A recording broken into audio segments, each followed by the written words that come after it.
হরিপদ প্রেম দান করো আপন করো নিজে জয় ভগবত গীতে জয় ভগবত গীতে হরি কমল বিহারিণী সুন্দর সুপরিতে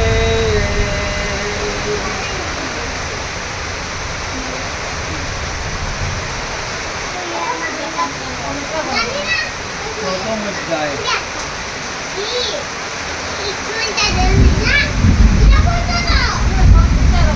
ধর্মক্ষেত্রে কুরুক্ষেত্রে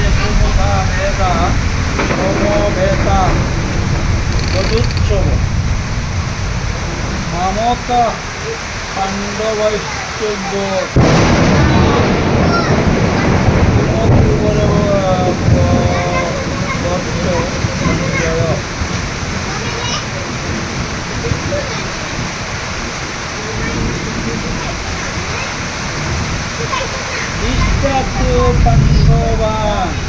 পাণ্ডবানিকং মৌরব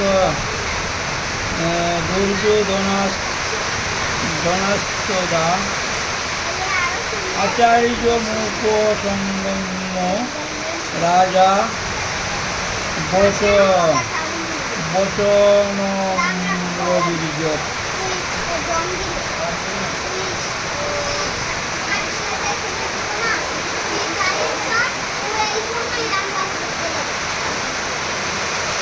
কৈশ্যতাং পাণ্ডুপুত্রা নামাচার্য মহতি সমূহম ভূরাং দ্রুপদপুত্রেণ তব শিষ্যেন জিনতা অত্রশূরা মহেশা ভীমার্জুন সমা যুধি যজুধানো বিরাটশ্চ দ্রুপদশ্চ মহারথ দৃষ্টকেতুশ্চেৎকিনাতন কাশীরাজশ্চ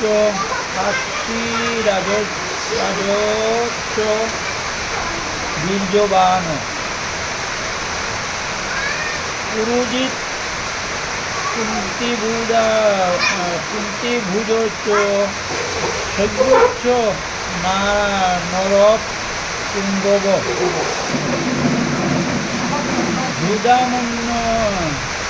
যুদামুন্নশ্চ বিক্রান্ত উত্তমূর্জাশ্চ বীর্যবান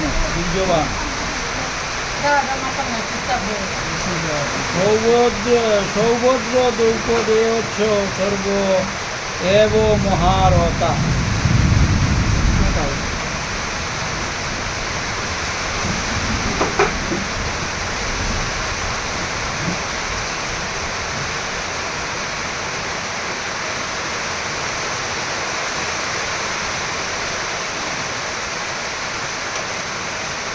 ধৃতরাষ্ট্র বললেন, হে সঞ্জয়, ধর্মভূমি কুরুক্ষেত্রে যুদ্ধের ইচ্ছায় সমবেত আমার এবং পাণ্ডুর পুত্রগণ কি করল?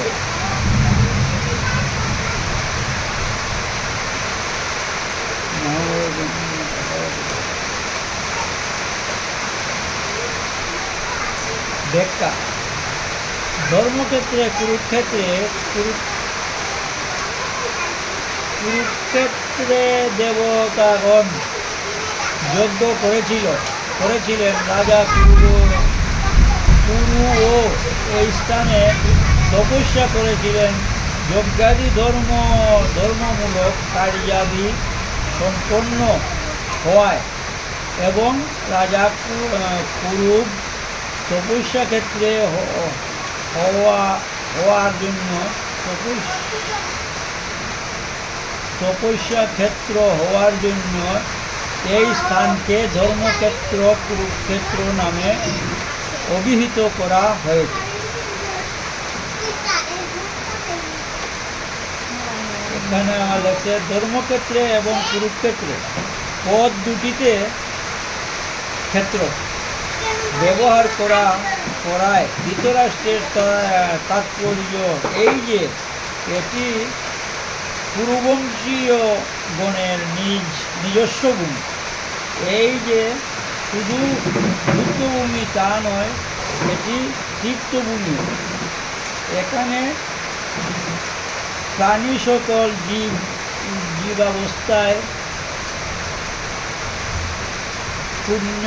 পুণ্যকর্ম করে নিজ কল্যাণ সাধন করতে পারে, যাতে লৌকিক ও পরলৌকিক সর্বপ্রকার লাভ হয়, এইরূপ বিবেচনা করা পরে এবং প্রাজ্ঞ ব্যক্তিদের সঙ্গে পরামর্শ করে যুদ্ধের জন্য এই ক্ষেত্রটি নির্বাচন করা হয়েছিল।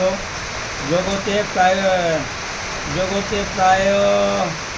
প্রায় তিনটি বিষয় নিয়ে যুদ্ধ হয়: ভূমি বা রাজ্য, ধন এবং নারী। এই তিনটির মধ্যে যুদ্ধ প্রধানত ভূমি নিয়ে হয়। এখানে কুরুক্ষেত্রে পদটি দেওয়া তাৎপর্য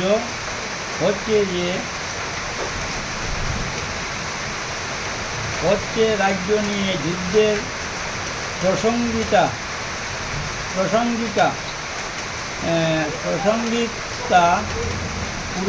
কুরুবংশ বলতে ধৃতরাষ্ট্র এবং পাণ্ডবগণ সকলেই বোঝায়।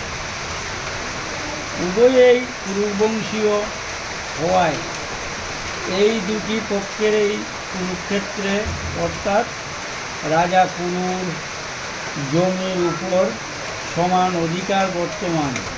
সেই জন্য কৌরবগণ কুরুর জমির উপর সমান অধিকার বর্তমান। কৌরবগণ পাণ্ডবগণ রাজ্য সত্যকর্ম করা না করা।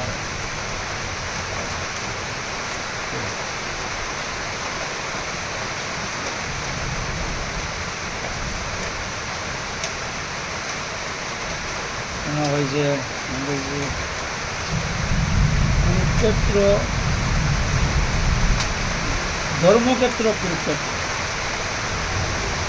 ধর্মের জায়গা হোক, আর কুরুক্ষেত্র হলো কুরু রাজার নামে। এই জায়গাটা হলো কুরু রাজার নামে, কিন্তু আসলে জায়গাটা হলো ধর্মক্ষেত্র। ধর্ম প্রতিষ্ঠা করা হয়েছে আগে থেকে।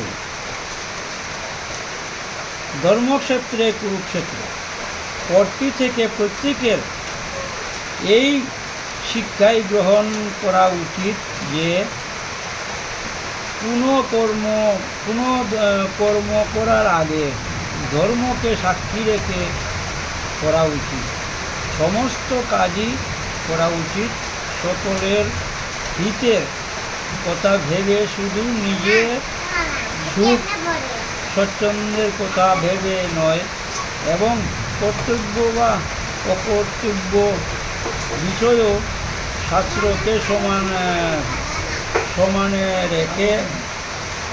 রেখে করা উচিত।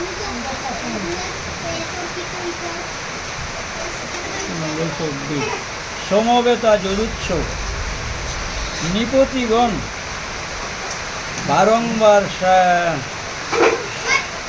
সন্ধির আবেদন করা সত্ত্বেও দুর্যোধন সন্ধির প্রস্তাব স্বীকার করলেন না। শুধু তাই নয়, ভগবান শ্রীকৃষ্ণ বলা সত্ত্বেও আমার পুত্র দুর্যোধন স্পষ্ট ভাষায় বলেছে যে বিনা যুদ্ধে আমি তীক্ষ্ণ সূচের অগ্রভাগ পরিমাণ ভূমিও পাণ্ডবদের দেব না। তখন পাণ্ডবগণ অপরাগ হয়ে যুদ্ধ করতে প্রস্তুত হয়েছে। এইভাবে আমার পুত্রগণ